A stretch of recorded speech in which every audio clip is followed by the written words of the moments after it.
It's a soft generation. You quit on everything.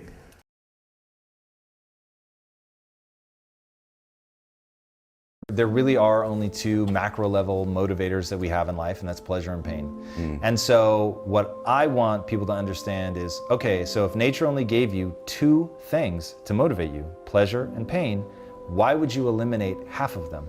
And so most people think that life is about avoiding the pain. I'm here to tell you right now, in a very controlled fashion, it is about really experiencing the pain, learning from it. So Ray Dalio, the most successful hedge fund manager of all time, has a perfect math equation. Pain plus reflection equals progress.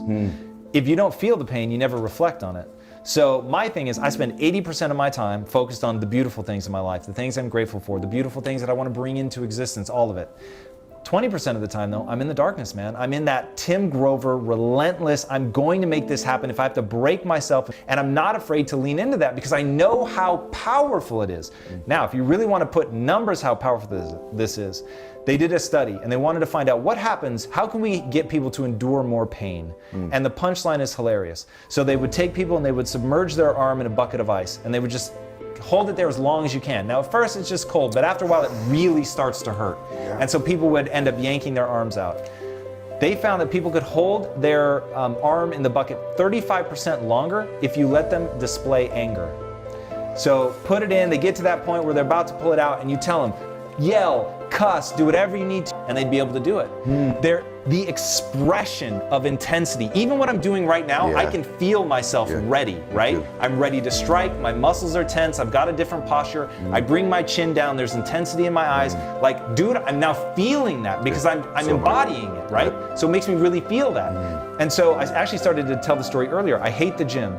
But what I would do to make myself work out is my wife would be on the opposite side of the gym and I would stare at her and I would imagine her being attacked. And I would imagine her being attacked by people bigger than me, and that the only way that I could fight them off was to get stronger. There was nothing beautiful in it. I was not worried about aesthetics. I was worried about saving my wife. And by stepping into that dark place, and because people are like, what are you doing? But dude, I needed that motivation to push past what I want, to push past pain, boredom, all of it, and just to really get into it and get a result. But I find that people shy away from that. Look, to me it's an 80-20 split. If you're spending more than 20% of your time there, it will be corrosive. It will start to erode your sense of self because you're gonna feel badly, right? Because I would be saying to myself, you're weak, come on, like you've gotta get stronger. If you spend 80% of your time doing that, that sucks. I don't wanna live like that. But not being able to dip into both, you'll just never hit the level of extraordinary. You may be fine, you may even be good, but you're never gonna be great. Pain is temporary. It may last for a minute, or an hour, or a day, or even a year. But eventually, it will subside, and something else will take its place. If I quit, however, it will last forever. I was homeless for 2.5 years. And the problem with most of you, you never felt no pain before. Y'all spoiled. Y'all spoiled. Some of y'all spoiled. Just bottom line. Your parents have done everything for you. You never had to do nothing for yourself. You're spoiled. We're going to keep it real tonight. Some of you are spoiled brats. Every time you ever got in trouble, somebody in your house got you out of it. Every time you've done something you're not supposed to do, people say, Eric, your mother's a tyrant. You're right. She kicked me out. You're right. She's mean, but she developed a man because she put me out there and said, you're going to have to grow up. And some of you have never learned to grow up. And so every time something get hard, you quit, you call mama. I dare you to take a little pain. I dare you. I dare you not to go home. Somebody said, I don't go home, I feel bad. Go through it. You ain't gonna die. At the end of pain is success. You're not gonna die because you're feeling a little pain. I'm not eating like I eat at home. That's why you're about to go to the next level, because if you keep eating like you ate at home, you will keep being a boy or a girl. It's time to become man, woman. So don't worry about a little pain. My greatest asset is I was homeless, so I can't feel a whole lot of pain. I've already been alone. It's not a whole lot of hurt I can feel. We have gotten to a point where it's midterms and we're moving forward. The days of you getting money, I'm not saying we quitting, but I'm saying the day has got to go from external to internal. You have to give it everything you got. No more TV, no more parties, no more playing. If you don't have a 4.0, what you need to be doing is studying.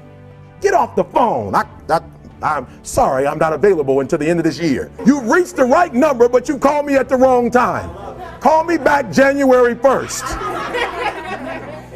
I'm about to get busy now. Huh? I want you to have a countdown of your own and say when the countdown is over, will the real, watch me, because when I was homeless, I knew something was wrong. I knew that wasn't the best of me. And one day I said, will the real Eric Thomas please stand up? Will the real Eric Thomas please stand up? Stop being this high school dropout. Stop giving up. Stop sleeping on the street. Stop walking up and down Finkel Avenue like you ain't got nothing and get your GED. Stop being afraid to take a test. Stop being afraid to go to college because your daddy didn't go and your mama didn't go. Stop being afraid and be the best Eric Thomas you can be. But listen to me, it's going to be hard. It took me 12 years to get a 4-year degree, but I got it. And guess what? On a degree, it don't have dates. So if it took you 4 and it took me 12, it don't show up nowhere.